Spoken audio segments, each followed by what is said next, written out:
personnes sont assises dans des milliers dans des environnements maléfiques sans le savoir. Et comment le savoir? Les résultats de leur vie sont médiocres. Tu ne peux pas comprendre, tu habites 15 ans dans une parcelle, ta vie ne change pas. Vous savez, je vous ai déjà parlé de cela.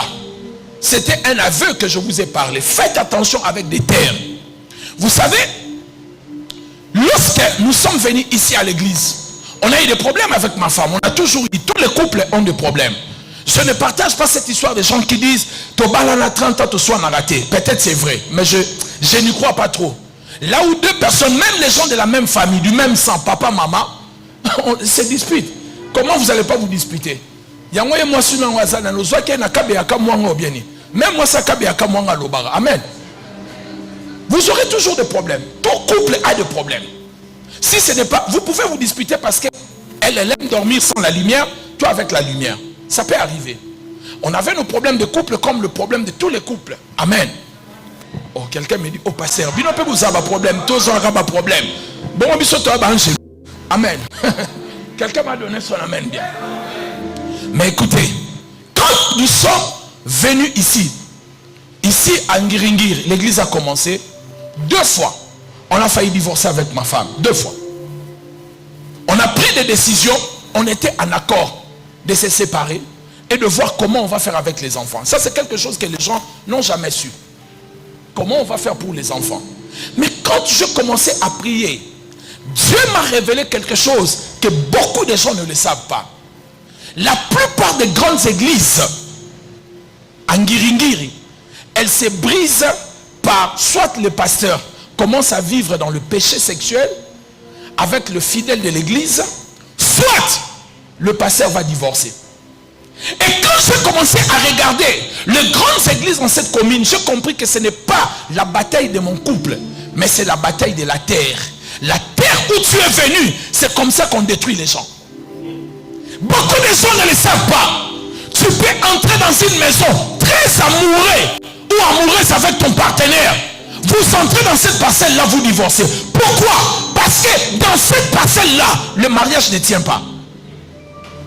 Ce n'est pas le problème de votre couple, mais c'est le problème de la terre. Vous êtes sur une terre qui n'accepte jamais le marié.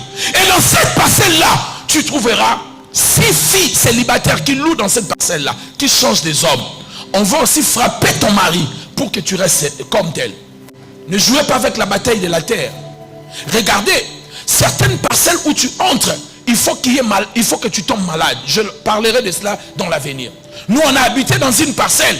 Dans cette parcelle-là, à Mayenge, toutes les personnes qui ont loué là-bas ont perdu au moins une personne, même nous. Vous ne pouvez pas sortir de cette parcelle-là si quelqu'un ne meurt pas dans votre maison. Parce que c'est une maison, une terre cimetière qui avale le sang des locataires. Vous ne savez pas comment les gens, l'histoire des choses ont commencé. Vous ne le savez pas. Certaines terres étaient des cimetières. Si vous partez, aujourd'hui il y a un commerce ici au coin, en face de la boulangerie là-bas. Mais c'était un cimetière. Les gens qui viendront après nous, 30 ans plus tard, ou disons 50 ans, si nous ne sommes plus sur cette terre, nous sommes partis déjà. Ils n'auront pas l'information qu'ils habitent sur une terre qui était un cimetière. Et ils vont commencer peut-être à rêver des gens en train de le poursuivre. Les gens seront malades, les gens sont malades. Mais comme ils n'ont pas d'information, ils croiront que c'est un hasard. Les histoires de la terre, ne jouez pas avec. Qui m'a donné son amen? Alléluia. Il faut observer, depuis que je suis là, qu'est-ce qui arrive sur cette terre-là? Qu'est-ce qui se passe? Depuis que je loue dans cette parcelle, est-ce que je prospère? Est-ce que les choses ne marchent pas? Est-ce que je vis des blocages? Il faut regarder.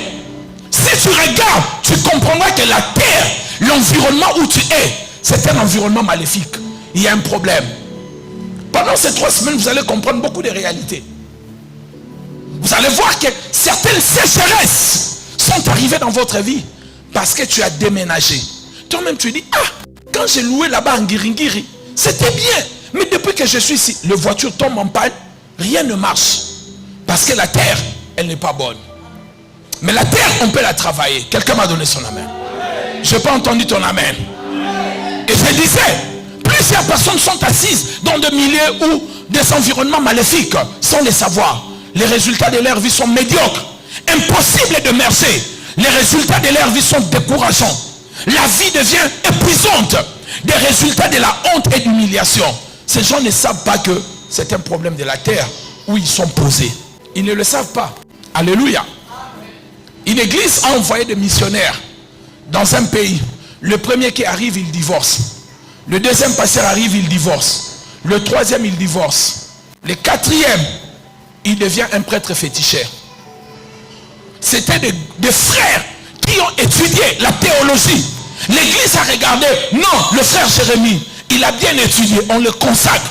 Un frère marié sérieux à l'église. On la voit maintenant à une mission. On dit va au Gabon. Il arrive là-bas, il divorce.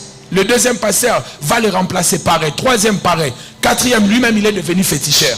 Le problème, ce n'était pas ces pasteurs-là. Le problème, c'est qu'ils sont allés dans une terre dont ils ne maîtrisaient pas. Alléluia. Lève ta main droite. Dis après moi, Père Céleste. Ouvre-moi les yeux